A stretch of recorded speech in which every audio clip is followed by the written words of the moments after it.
Hello! Welcome back to the channel. Identical brain studios limited గురించి మాట్లాడుకుందాం. ఈ company వచ్చేసి 2019లో స్టార్ట్ చేశారు.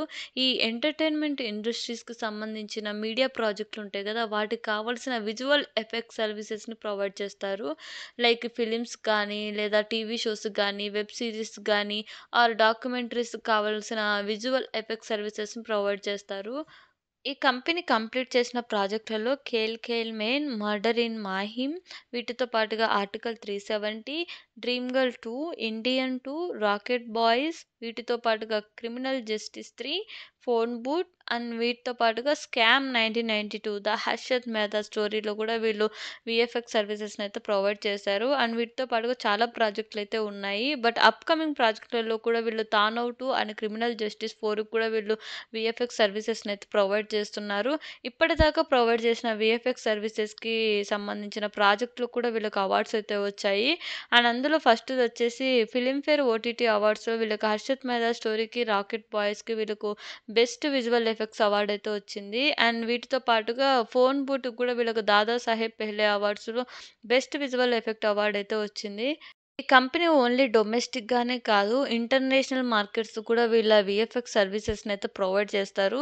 ఇలా ప్రతి టీవీ సీరీస్, వెబ్ సీరీస్ అని ఎనీ ఫిల్మ్ ఇండస్ట్రీస్‌కి సంబంధించిన ఆర్ ఎల్స్ ఎంటర్‌టైన్‌మెంట్ ఇండస్ట్రీస్ ఏవైతే ఉంటాయో వాటికి వీఎఫ్ఎక్స్ సర్వీసెస్‌ని ప్రొవైడ్ చేస్తుంటారు. కంపెనీ ఓన్లీ డైరెక్ట్‌గా ప్రాజెక్ట్‌లు తీసుకోవడమే కాకుండా సబ్ కాంట్రాక్ట్‌గా కూడా వర్క్ చేస్తుంటది. అండ్ వాటి నుంచి రెవెన్యూ ఎంతొస్తుందో చూసినట్లయితే డైరెక్ట్ ప్రాజెక్ట్‌ల నుంచి వీళ్ళకి 85% వస్తుంది. సబ్ కాంట్రాక్ట్ నుంచి 14% వస్తుంది. అండ్ ఎవ్రీ ఇయర్ మీరు కంపేర్ చేసినట్లయితే ఓన్లీ వీళ్ళకి డైరెక్ట్ ప్రాజెక్ట్‌ల నుంచి ఎక్కువ రెవెన్యూ వస్తుంది.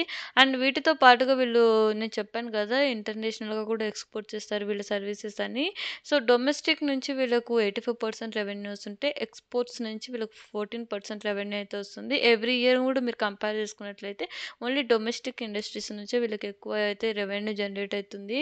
కంపెనీ ఓవరాల్ రెవెన్యూ మనం చూసినట్లయితే 22లో 390 లాక్స్ ఉంటే 23కి అది 800 లాక్స్ పైగా అయింది. 24కి 2000 లాక్స్ పైగా అయింది.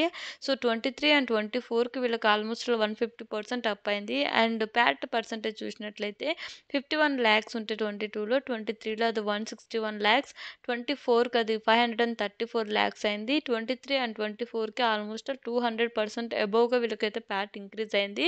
అసెట్స్ కూడా వీళ్ళకి ఇయర్ ఆన్ ఇయర్ ఇంక్రీజ్ అయితూ వస్తున్నాయి. బట్ కంపెనీలో అయితే అప్పులు చాలా తక్కువున్నాయి. డెబ్ట్ ఫ్రీ కంపెనీ అయితే అని చెప్పొచ్చు. అండ్ వీటితో పాటుగా మనం మెయిన్‌గా అబ్జర్వ్ చేయాల్సింది వీళ్ళ మార్కెట్ క్యాపిటల్ వచ్చేసి 75 crores and return on equity వచ్చేసి 71%, ఆర్ఓసీఈ వచ్చేసి 103%, ఆర్ఓఎన్‌డబ్ల్యూ వచ్చేసి 44%, ప్యాట్ మార్జిన్స్ వచ్చేసి 26%, ప్రైస్ టు బుక్ వాల్యూ వచ్చేసి 4.64. ఈ కంపెనీ వచ్చిన వాల్యూస్ ప్రకారం assets, revenue, PAT percentage year on year increase చేసుకుంటూ వస్తున్నారు. అండ్ వీటితో పాటుగా ఈ కంపెనీ డెబ్ట్ ఫ్రీ కంపెనీ అండి. అండ్ ఒకసారి మనం ఐపీఓ డీటెయిల్స్ కూడా చూద్దాము. డిసెంబర్ 18న ఓపెన్ అయ్యి డిసెంబర్ 28న క్లోజ్ అయితుంది. ఫేస్ వాల్యూ వచ్చేసి 10 పర్ షేర్. ప్రైస్ బ్యాండ్ వచ్చేసి 51-54 పర్ షేర్. లాట్ సైజ్ వచ్చేసి 2000 షేర్స్. వీళ్ళు ఓవరాల్‌గా ఐపీఓ ద్వారా 19.95 క్రోర్స్ అయితే రైజ్ చేస్తున్నారు. వన్ రీటైల్ మినిమమ్ లాట్ వచ్చేసి 1,08,000 అండి. ఒకవేళ మీకు ఈ మిగతా డీటెయిల్స్ ఏమైనా కావాలంటే ఒకసారి స్క్రీన్‌లో అబ్జర్వ్ చేయండి. ఈ కంపెనీ యొక్క పియర్స్ కూడా మనం కంపేర్ చేసినట్లయితే ప్రైమ్ ఫోకస్ లిమిటెడ్ ఏదైతే ఉందో వీళ్ళ ఫినాన్షియల్స్ కూడా అంత ఇంప్రెసివ్‌గా కనపడట్లేదు. అండ్ నెగెటివ్ ఎర్నింగ్స్ కూడా ఉన్నాయి. అండ్ మిగతా పియర్స్ ఎవరైతే ఉన్నారో ఇన్ టర్మ్స్ ఆఫ్ పీఈ రేషియోతో మనం చూసినట్లయితే ఎక్స్‌పెన్సివ్ వాల్యూస్‌తో ఉన్నారు. And identical brains in terms of PE రేషియోతో మనం కంపేర్ చేసినట్లయితే వీళ్ళు లోయర్ వాల్యుయేషన్స్‌తో అయితే ఐపీఓను కోట్ చేస్తున్నట్టు తెలుస్తుంది. నెక్స్ట్ వచ్చేసి ఈ కంపెనీకి మెయిన్‌గా రిస్క్ ఫ్యాక్టర్స్ కూడా చాలానే ఉంటాయి. అవి కూడా చూద్దాం. బాలీవుడ్ స్టూడియోస్ మీద వీళ్ళు ఎక్కువ డిపెండెన్సీ ఉంటది. సో, అలాంటప్పుడు కాంపిటీషన్ కూడా ఈ ఇండస్ట్రీస్‌కి ఎక్కువే.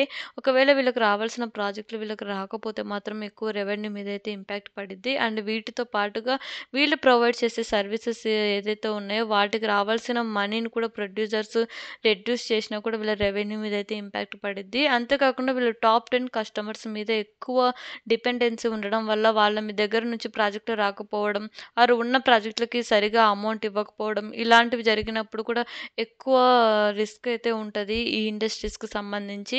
So, as of now grey market premium అయితే 65% మెయింటైన్ అయితుంది. ఇది చేంజ్ కూడా అవ్వచ్చు. ఒకవేళ లాంగ్ టర్మ్‌కి ఇన్వెస్ట్ చేయాలంటే మాత్రం ఇలాంటి ఇండస్ట్రీస్‌లో చాలా రిస్క్ కూడా ఉంటది. అండ్ ఇవన్నీ చూసుకున్న తర్వాతనే ఇన్వెస్ట్ చేయాలి. ఒకవేళ మీరు లాంగ్ టర్మ్‌కి ఇన్వెస్ట్ చేయాలంటే మీ ఓన్ అనాలిసిస్ చేయండి. ఆర్ ఎల్స్ మీ ఫినాన్షియల్ అడ్వైజర్‌ని కన్సల్ట్ అయిన తర్వాతనే మీరు ఏ డెసిషన్ అయినా తీసుకోండి.